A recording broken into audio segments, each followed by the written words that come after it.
Hi guys, welcome back. So আজকে ভাবলাম যে আমি আমার রুমটা যেহেতু ক্লিনই করছি, সো একটা মিনি ব্লগ বানাই ফেলি। সো এটা হচ্ছে ক্লিনিং ব্লগ। আজকের ওয়েদারটা এত বেশি সুন্দর ছিল, সুন্দর বলতে অনেক রোদও ছিল।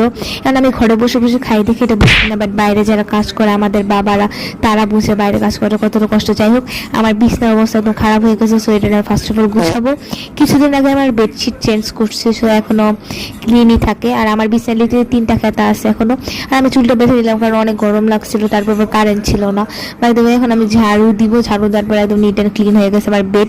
নেক্সট আমি আমার ডেস্কটাকে গুছাবো। ডেস্কের উপরে অনেক কাপড় চোপড় হয়ে গেছিলো, সেগুলো আমি গুছাই নিতেছি সুন্দর করে। আমি বুঝি না ইদানিং এত কারেন্ট কেন যায়। হ্যাঁ, আমি জানি দেশের অবস্থা খারাপ, তেল নেই, হ্যান নাই, ত্যান নাই, কিন্তু কারেন্ট যেহেতু নেয়, পরীক্ষাও ক্যান্সেল করে দিতে পারে না। কারণ কারেন্ট না থাকলে আমি তো পড়তে পারি না। আর মোমবাতি জ্বালায় কী পড়বো, আমি এমনিতে চোখে দেখি না চশমা পরার পরে। যাই হোক, জাস্ট জোকিং। দেন আমি হচ্ছে আমার কাপড় চোপড়গুলো গুছাচ্ছি, এখন আমার হয় নাই। দেন আমি ক্লিন করব এই জঙ্গল, সরি, আমার ডেস্কটাকে ক্লিন করব। সেখানে আমি সব কিছু সুন্দর করে রাখছি। বাই দ্য ওয়ে, আমি এখানে জানি না চামচ আর হাঁড়ি ধরার ন্যাকড়া এখানে কী হয়।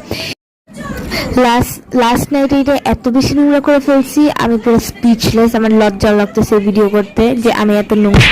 বাই দ্য ওয়ে, পেন হোল্ডারটা কাট হয়ে পড়ে গেছিলো কেন আমি জানি না। আমার রুমের কি অন্য কিছু আছে, যাই হোক এটাকে আমি সুন্দর করে ক্লিন করে নিই। বা তোমরা যদি আমার সাথে হওয়া হরর এক্সপিরিয়েন্স শুনতে চাও তাহলে কমেন্ট করে তাড়াতাড়ি, I will share it very soon. সেখানে আমি ক্লিনিং বাদ দিয়ে করে চলে গেছি, আমি জানি না, আই থিঙ্ক সো কাপড় আনতে গেছি এটা ক্লিন করার জন্য।